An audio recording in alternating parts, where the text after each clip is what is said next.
So in this video, I am going to show you how you can just remove this taskbar from the OBS Studio recording. So you have to first of all open the OBS Studio, and after that what you need to do, let me just show you.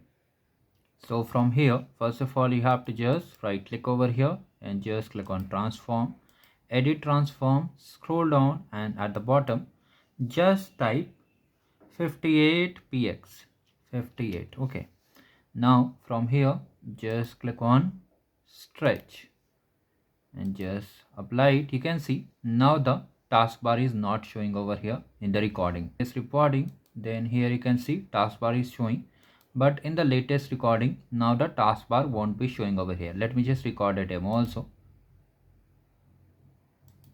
So I have recorded, I'm just showing you the demo too. So I'm just playing the demo. You can clearly see taskbar is not visible over here.